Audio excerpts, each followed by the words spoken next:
Okay, Rabbi, why don't we get started? We're on Daf Kuf Min Dalet Amud Aleph. We were learning about just a couple of prefatory comments. Number one, some of the things that we're going to learn today have to do with cultural conventions that are a little bit foreign to us, but we'll be able to relate to them in some way. The other thing is that I've noticed that the Rashbam has become much more terse in his commentary in the last few pages. And I can't understand why. I don't know whether he was... Maybe it's not him.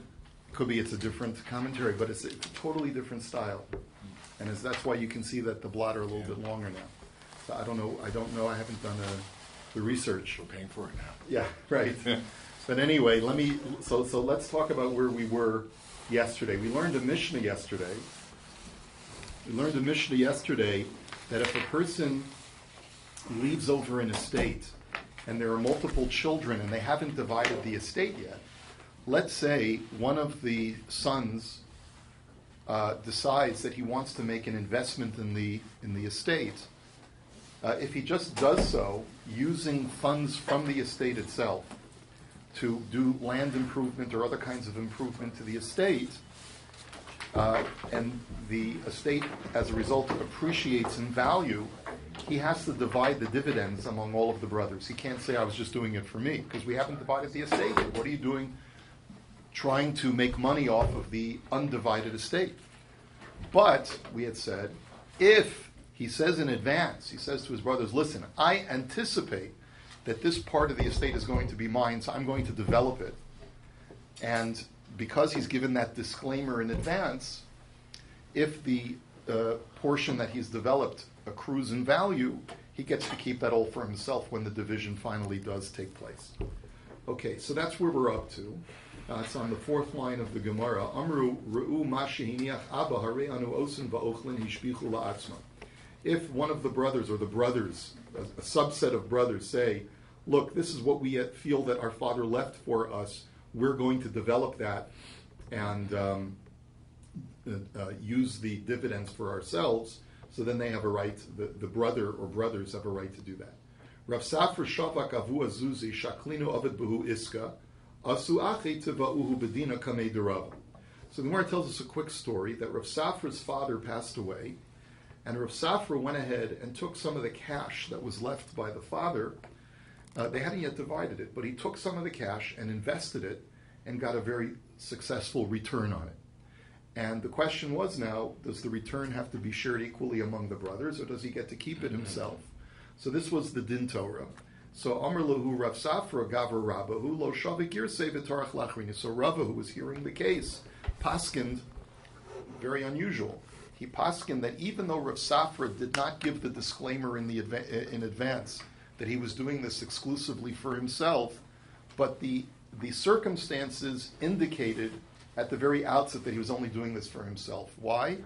Because he's a Gavar Rabbah. He's a Talmud Chacham, and he's a Rosh Yeshiva, and he would never have left the yeshiva to go work on behalf of the estate. He only would have left if he was going to be doing this for himself to be able to build a small fortune so that he could go back and learn full time. But to be able to support all of the other siblings who perhaps were not B'nai Torah, that we assume that was not his objective. And so that's basically what we're learning from this Gemara, is that even if no explicit disclaimer is made, but the circumstances indicate that he's doing it for himself, that's also halachically acceptable. Next, ha'isha shehishbichas hanachasim hishbicha la'emtza. We then saw the second case of the Mishnah was that this is not only true when one brother out of all of the brothers goes ahead and invests in the estate, but it's true if the wife of the decedent is one of the heirs, then she too, that very same halacha applies to her. If she chooses to invest and there's a return on the investment, then she has to share it with all the heirs. But if she gives a disclaimer in advance that she's doing this for herself only, then none of the other heirs has a claim against her. So the first question is, Isha b'nichse yasmi maya vidita. What in the world is a wife doing together with heirs? She's not a natural heir. So how did she inherit in the first place? So Amar Rebbe Yirmiyah b'isha yoreshes. We're talking about a woman who does inherit. So the question is, how does that work? So the Rashbam offers us a couple of of possibilities. The simplest is what I mentioned yesterday, is that the husband had designated before he died that I want my wife to have a chelik of the Yerusha just together with all of my children. That would be the simplest way that it works. But another way that it works, as the Rashbam, is that in a case where she actually is an heir, how would it work? Let's say Reuven is the decedent. He had married his niece, his brother's daughter. And before, or right before Reuven had died, Reuven and Shimon's father passed away, and Shimon is also deceased. And let's say Shimon's daughter is the sole heir from Shimon's side. So she's entitled to Yerusha from Yaakov, the grandfather. And therefore what we're dealing with is the estate that comes to Reuven through his father, but is shared with Shimon. So she is basically, the estate is the Yaakov estate, not the Reuven estate, and she's a natural heir to that estate. That would be another scenario where she would be an heir that could do the investments on her own. Okay, so the Gemara now says, Pshita. Well, if you've created a scenario where she's one of the heirs, then why would I think that she's any different from the previous case of the Mishnah? Why does the Mishnah have to give me two cases that are exactly identical? One is where a brother as an heir does the investment, and the other one is where a wife as an heir does the investment. What difference does it make? The Gemara says, Mahu detema kevin de lav darka lemitrach afal gav de lo parish kamo de parish dami kamash malon. I'll tell you the chiddush. You might have thought that a woman is not normally so industrious that she's going to independently go and start making investments, right? So this is from the time of the Gemara, right? And so therefore you might have thought that the fact that she picks herself up and starts investing in the estate, even without a disclaimer, this is enough of an overt indication that she's doing this for herself. Kamash malan, that it's not. That if she does not make the disclaimer in advance, she has to divide the appreciation to the estate with the other heirs, and it's only if she makes the disclaimer that she gets to keep it for herself. And then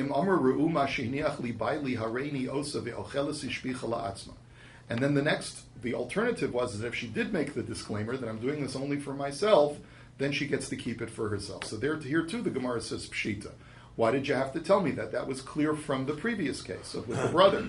So the Gemara answers, Mahu detema kevin de shvicha lamilsa da amri katarcha kameyasmi achuli achla kamash malan.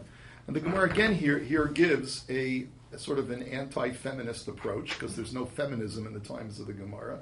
But the attitude is that you might have thought that a woman is constantly seeking sympathy and approval from a male-dominated society.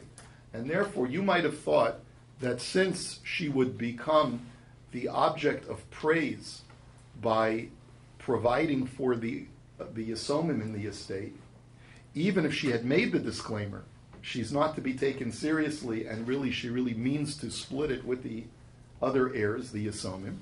Kamash malan, that no. If she said, I'm doing this only for myself, you take her seriously. Don't think, she doesn't mean it. She's a woman, she really wants to share with everyone because that way everyone will like her, maybe for future shidduch purposes or because she doesn't want to become destitute. She may be reliant on men in the future. Kamash malan, that no. She's an independent woman and she can make up her own mind. Okay. Can't we consider that she is maybe an apocryphus? You might, but that's not what the husband said. In this case, the husband had appointed her as a yoreshes. We're going to see a case of an apotropos shortly. We're going to get to the bottom of the Amud, so bear in mind what Mr. Friedman said.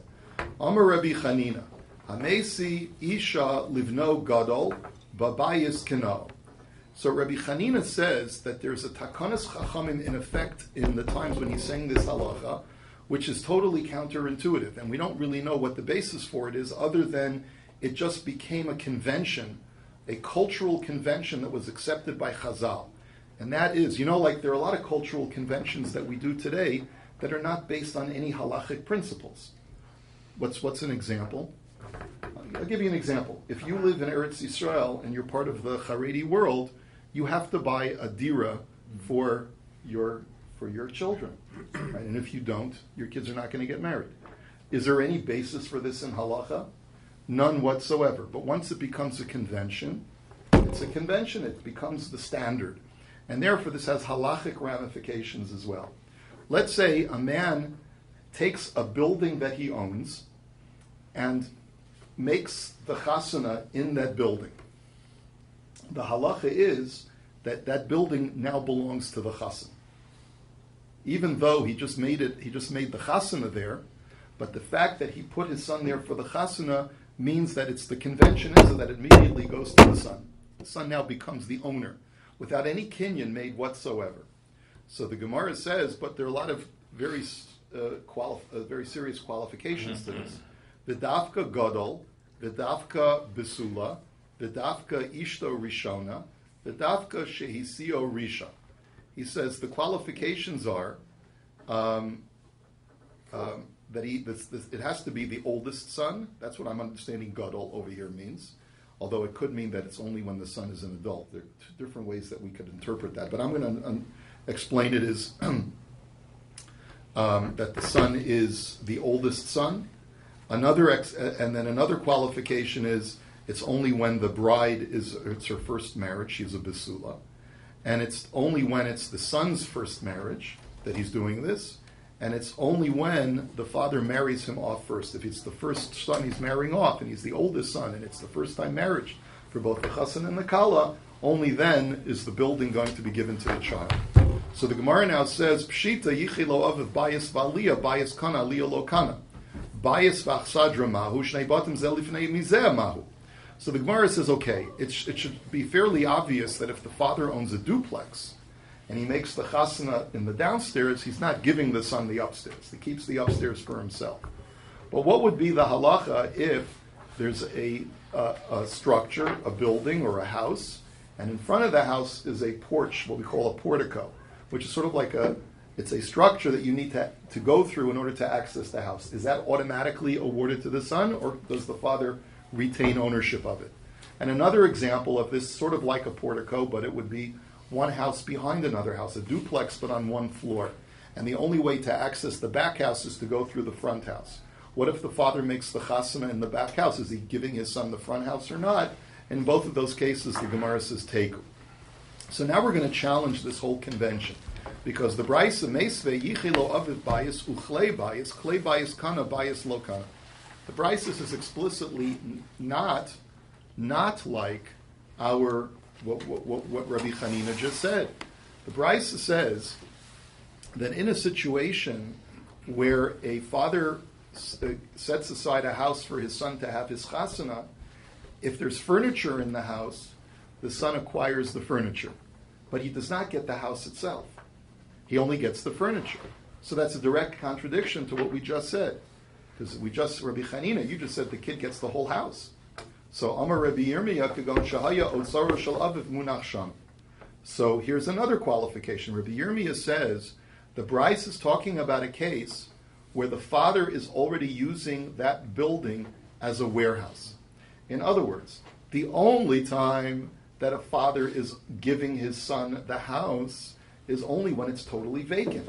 But if the father is living there, or even if the father is not living there, but he's using it for his business or for some other storage purposes, so then that's a sign that the father is retaining ownership of the house and is not giving the house to his son.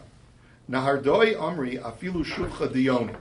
The rabbis of Nahardah said that even if the father stores a dove coop right next to the house, that in itself is a sign that he's not giving the house to his son. And Rav Yehuda Rav Papi Amri Afilu Atzitza Da'arsana. Even if the father simply is storing a container, even a kli that's filled with fish hash, and he keeps it in the house, that in itself is enough to show that the father is not giving it because he's using it for personal use. Marzutra Ansabe Libre V'Talale Sandala. Now Marzutra married off his son in a building that he owned, but in order to make sure that the kid would not get the house, he left a sandal in the closet in the house. And that in itself was enough to demonstrate that the house is mine. Ravashi Naspe Libre V'Talale Ashisha Demishcha. Ravashi similarly married off his son, and he left a cup of oil in the house to show that he still retained ownership of the house. Amar Marzutra Hani Tlasmili Shavina Rabbanan Kehilchasa Below Time. And to sort of sum this up, Mar Zutra says that there are 3 halachos that were instituted just because it became social convention, but not because halachically these things should work. In other words, halachically they don't work. There's no just like today, there's no basis for saying that if I don't buy my son a dira, then the shidduch is off, but it's understood. Right? These 3 are considered halachic conventions, even though there's no formal kinyan that's made. What are the 3? Chadaha. The first one is what we just said, that if the father makes the chasana for his kid in a building that he owns, the building now belongs to the son. Idach, the Amar of Yehuda Amar Shmuel, hakosef kol nechasav liishto lo asoya el apatropa. The second one refers to what Mr. Friedman was suggesting a moment ago, that if a person writes before he dies that my entire estate goes to my wife, he's not to be taken seriously. What he really means to say is that my wife is the custodian on the estate, but it still belongs to the heirs. Why? Because no man in his right mind would take away the entire estate from his heirs and give it to his wife. Tell that to, what was her name? Anna Nicole Smith or whatever, right? In other words, the point is that, again, that's the convention of that time, that he doesn't mean for her to be the giftee, he means for her to be the apotropos. And the third thing that is based on just convention, but not based on the mechanics of halacha, is the Amar Rav Manali Biyotcha Teneu Liploni B'may Mishloshtan Kana. That normally you need to make a kinyan in order to transfer a debt.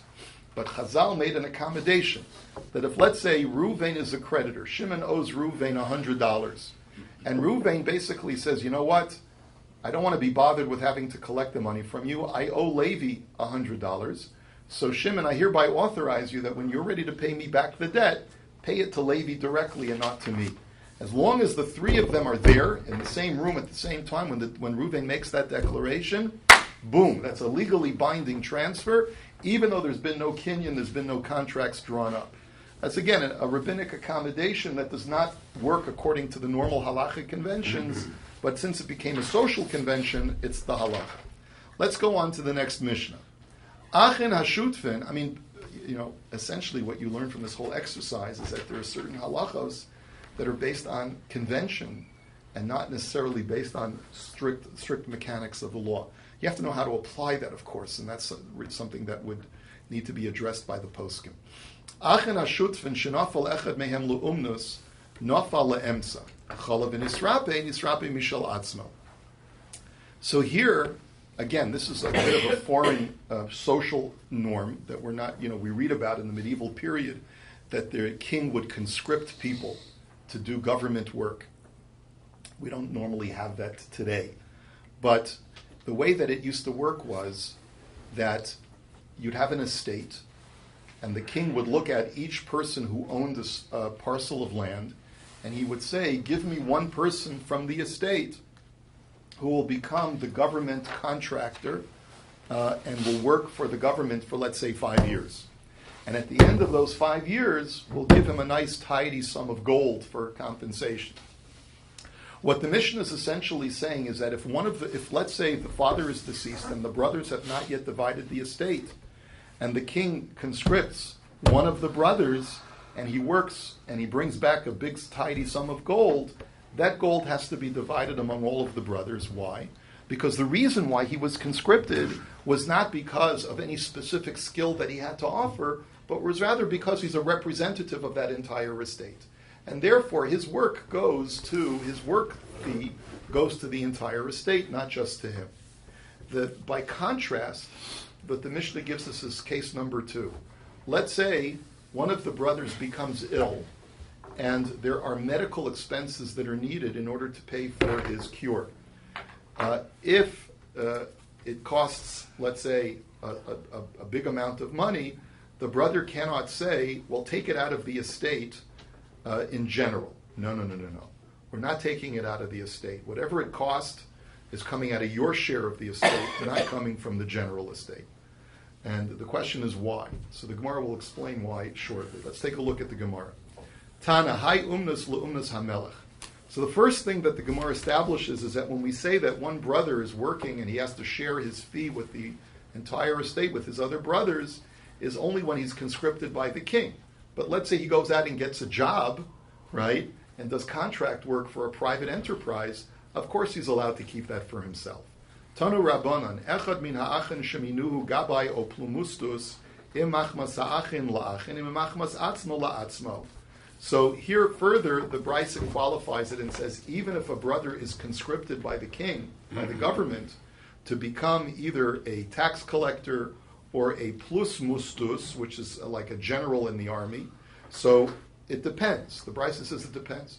If he was merely conscripted as a representative of that particular estate, so then he's got to share the fee that he receives with all of the brothers that are part of the estate. But let's say he was specifically chosen because the government went ahead and looked for a person who has certain qualifications, and this brother has those qualifications better than anyone else, so then he gets to keep the fee himself, because it's got nothing to, he wasn't chosen just because he was a member of the estate. He was chosen specifically because of his unique qualifications. Im machmas achin la'achin pshita. So the Gemara now says, why did the Brisa have to specify that if he was chosen not because of the of his own qualifications, but rather because he's a member of the estate, then the brothers share it? That seems to be obvious. So the Gemara says, Lo tzricha dechariv tfei, mahu detema chorfe gorim le kamashmalan. So the Gemara says the chiddush of this Brisa is that let's say the government had a policy that one person from each estate gets conscripted. And let's say you have 5 brothers. And the government representative comes to the estate and says, let's interview each one of the 5 brothers. And it turns out that they choose the brother that they feel is best qualified among these 5.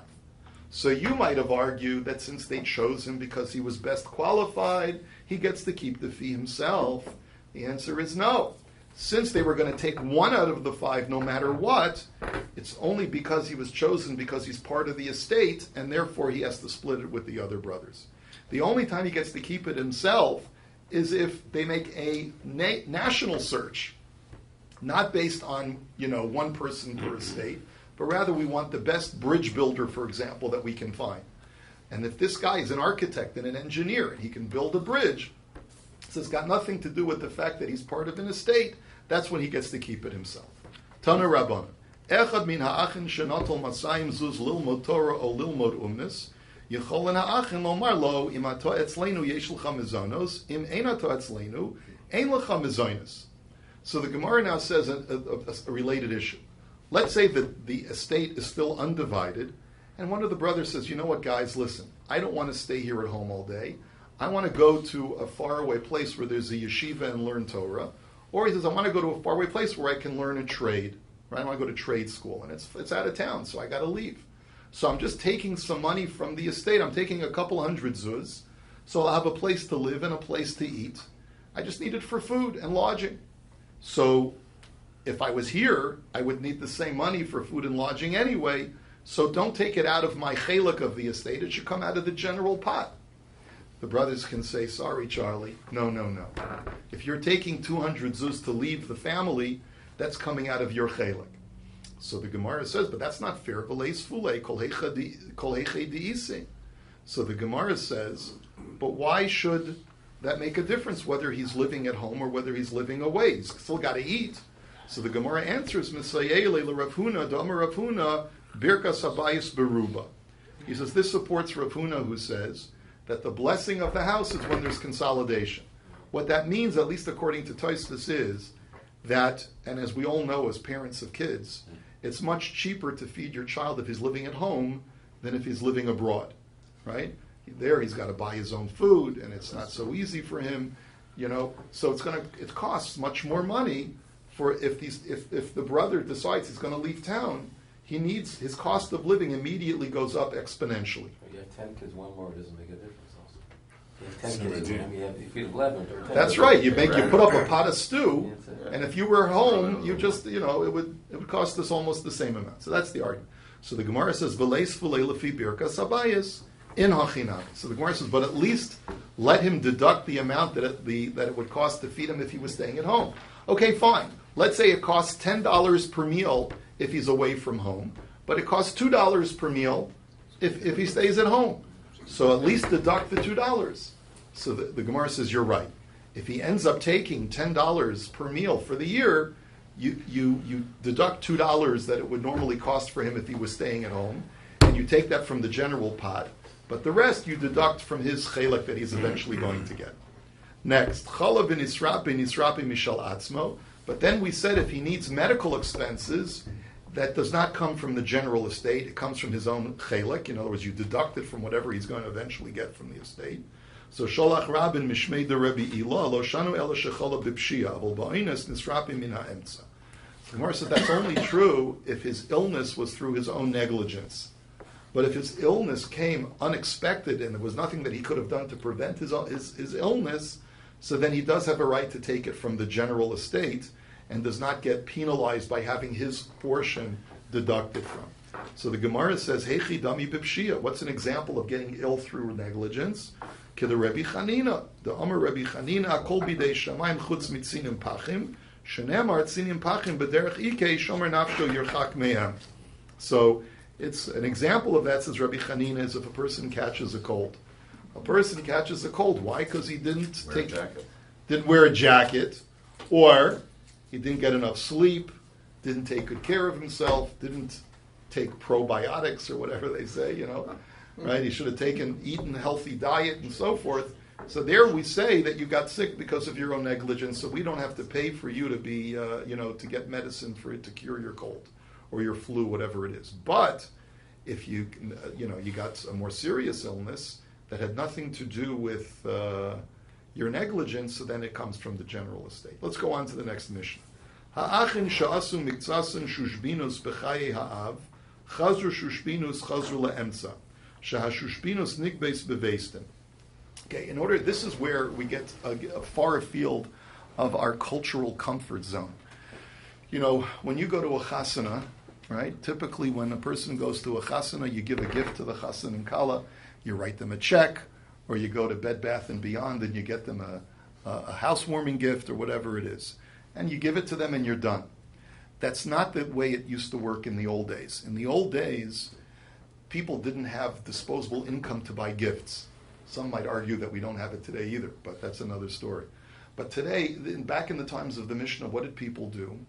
You wanted to be Mesameach the Chasan and Kala, so you gave them a gift, and you sent the gift with one of the children from, let's say, family A, sent one of the kids to family B that was making a simcha, and family A, the representative of family A, would be Mesameach, he'd be the best man, so to speak, of the Chasan from family B, and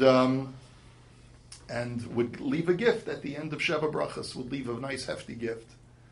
But because it was so expensive to do that, this was considered to be an investment on eventually a return that family B would be required to reciprocate. So when family A would make a chasana, then family B would be required to provide the same thing for family A. Okay? Now, if let's say while the father of family A is alive, he sends one of the boys, he sends his son Reuven to go ahead and be the shushbin for the chasan in family B. And then the father in family A dies, and now Reuven is getting married. So the Mishnah says that there's a halachic debt that family B owes. But it doesn't owe the debt specifically to Reuven. It owes the debt to the family A estate in general, and therefore whatever gift comes to Reuven from family B is not specifically for Reuven, it's for the entire estate. And Reuven therefore has to share that gift with the other brothers. Okay, that's essentially what the Mishnah is saying. So it's Chazra Shushbinus, Chazra Le'emtza. And the reason is because Shushbinus, the gift that is given for making a wedding, has halachic status such that it's considered to be a loan. It's not considered to be an out-and-out gift. And therefore, if the father made a loan, gave this gift, so to speak, to family B is obligated halachically to reciprocate, and it's actionable in Beis Din. And that gift has to be reciprocated to the estate, not just to Reuven. But now the Mishnah says, but that's only true if the father gave it as shushbinus, it's that formal shushbinus. But aval hashalech lechaveru kadei yain v'kadei shemen ein nigvad bebeis din mipnei she'en gemilus chasad. But if, let's say, the father of family A, before he died, sent barrels of wine or oil as a gift to family B, who was making a wedding, then that's an out-and-out gift. That's Gemilas Chesed, and therefore there's no claim that family A has against family B when family A now wants to make a chasana. Even though the father is dead, they can't say, hey, family B, we gave you barrels of wine, you have to give us barrels of wine. That was a gift. That was not in the form of shishpinus, and therefore it can't be collected.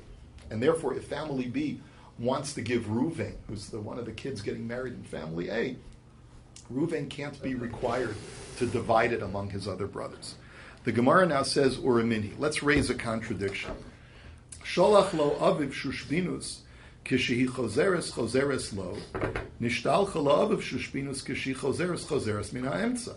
This brisa directly contradicts our Mishnah, because if the brisa says that if the father sends a gift to family B, the father of family A sends a gift to family B, and he sends Reuven, his son, to bring the gift to family B, when the gift comes back from family B to family A, Reuven is the sole recipient. He doesn't have to share it with the other brothers.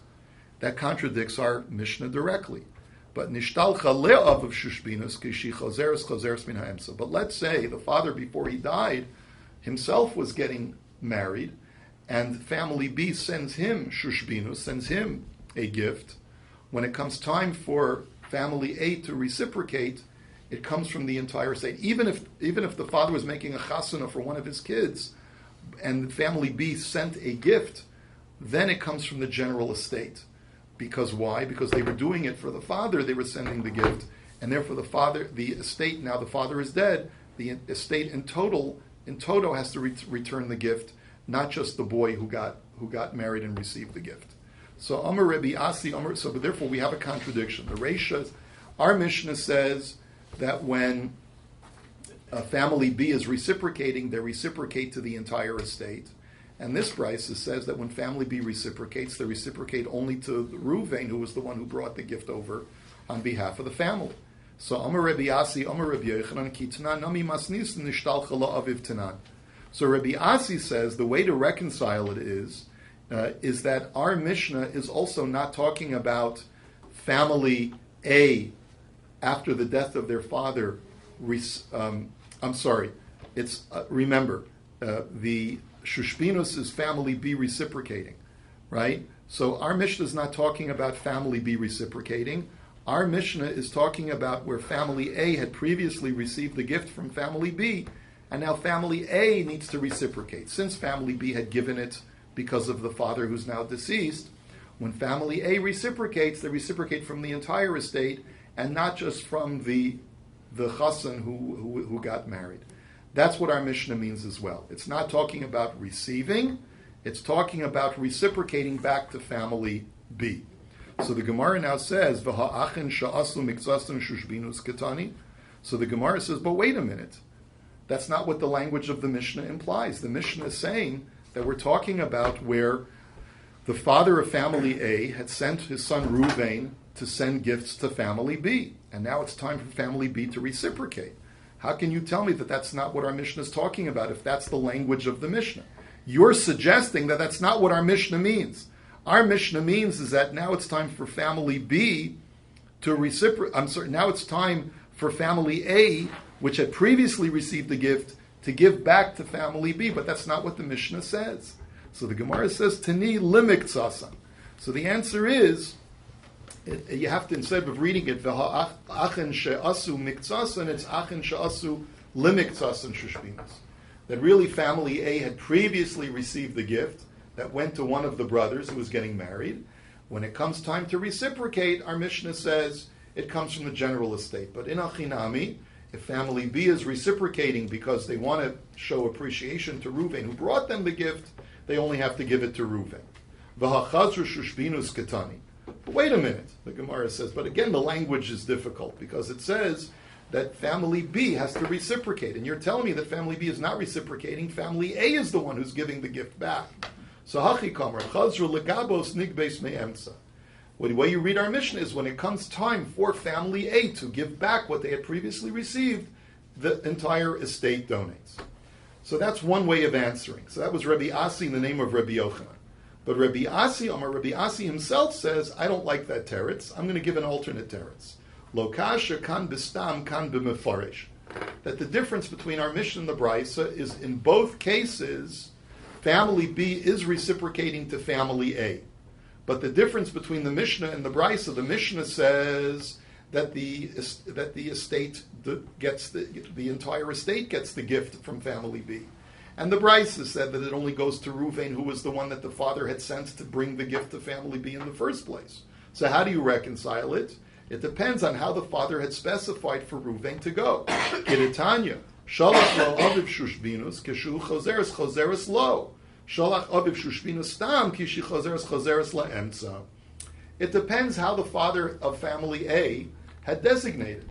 If he had said, I want one of you boys to go and bring a gift to family B for Shushpinus, and he didn't specify which boy should go, then he meant that not that specifically one of the sons who's bringing the gift should now be entitled to receive Shushpinus. And therefore that's our Mishnah. It goes back to the general estate when family B is ready to reciprocate. But the Bryce is talking about where the father said, I want Reuven, this boy specifically, to take the gift over to family B. So therefore, because the father had specified that he wanted Reuven to be the shaliach, when the family B is ready to reciprocate, they reciprocate specifically to Reuven because that's whom the father had designated. Ushmuel amar hacha biyava maskinan she'eno notel baroi kebemuchzar. And Shmuel says, I have a third way of reconciling the Bryce and the Mishnah. Shmuel says that both cases are talking about where family B is reciprocating to family A, but the difference is as follows. In the Mishnah, we're talking about a case of Yibum. Really, the father had specified, I want Reuven to go and deliver the gift.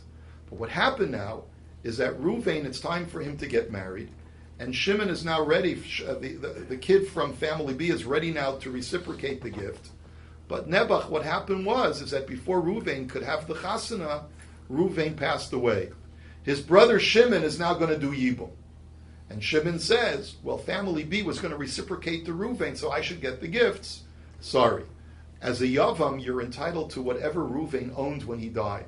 But anything that comes to Reuven after his death goes to all of the Yorshim of Reuven, not just to you, the brother who's the Yavam.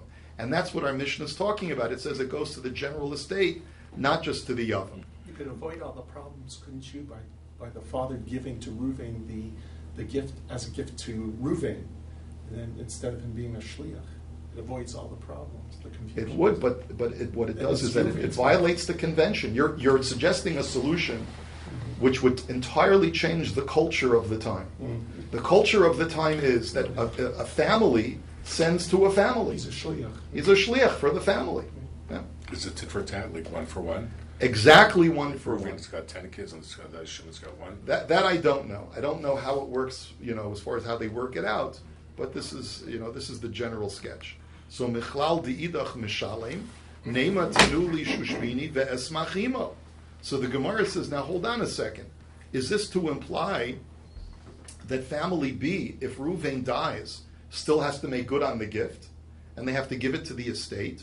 Why can't family B say, wait a minute, when Reuven from family A came to our son's chasana, Reuven got a chance to party and to have a good time and to have Sheva brachas. He got all of these benefits, and that's why it makes sense that that we got a gift, because we gave all of this simcha to Reuven, your son. Now our son Shimon is coming to reciprocate the gift. There's no chasana, there's no Sheva brachas, there's no party. Why should we be obligated to give a gift at all? Make a chasana, and then we'll have for one of your other kids, and then we'll give you the gift. So Milo Tanya, after all, there's a brisa that says Makom shenagu lahachzir kiddushin matzzirin. Makom shenagu shelo lahachzir ein matzzirin. There's a brisa in Kiddushin that says what happens if a boy and a girl get engaged, and he gives her an expensive diamond ring, and he dies. Does the girl have to give back the ring or not to the family? So it's all dependent on the minhag hamakam. If the minhag is to give it back, she gives it back. If the minhag is not to give it back, she doesn't give it back. But the Amar of Yosef Bar Abba, Amar Mar Ukva, Amar Shmuel, Lo Shanu El Shemei Sehi. I'm sorry, that's where she dies. If she dies, then does her family have to give back the ring? Not that depends on convention. Aval Meis Hu Ein Machzirin. My time a Yecholi Shetoimar Tanuli Bali Ve'esmach Imo. But if he dies, the girl for sure does not have to give back the ring. Why? Because she can say, it's not my fault that he didn't come to the chuppah. Right? I'm ready to get married. She always wants to remember it. Right. Why should I have to give back the ring? I'm not the one who canceled the wedding, right? So why should I have to give back the ring? This is very, very telling, by the way. Halachically, I don't remember what the halacha is, but it should, maybe, what like a broken engagement? Does she have to give back the ring or not? So l'cha'ora, it would depend on whose fault it is for the breaking of the engagement. If he breaks it off, she could say, it's not my fault, we're not going to chuppah, you're the one who broke it off. So, but if she breaks it off, Shitaka should have to give back the ring, which would make for very interesting drama. Let's say she wants to break off the engagement, but she doesn't want to lose the diamond ring.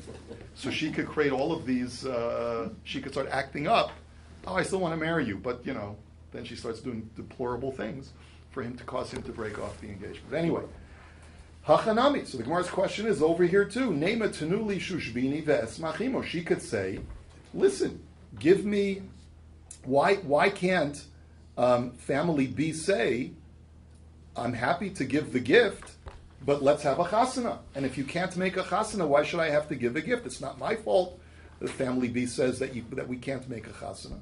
So Amar of Yosef, Hacha b'mayaskinan kigon shesamachimo zayin yemei mishta v'lo hispik leparo ad shemes. The answer is that you're right. In that scenario, family B does have a taina. They could say, you know what, we're not giving you our gift until you make a chasana. But here's what we're talking about. We're talking about where Ruvain did get married. He did make a chasana. There were Sheva brachas, and the last day of Sheva brachas, he dropped dead. And it was before family B delivered their gift. So in that scenario, family B would be obligated to deliver the gift. But to whom do they deliver it to now? Shimon, who's now the Yavam, says, I want to do Yibum, so I should get the gift. We say to him, no. The entire estate gets the gift because the gift hasn't come to you, didn't belong to Ruvain before he died. Okay, we'll hold it here for today. Have a wonderful day.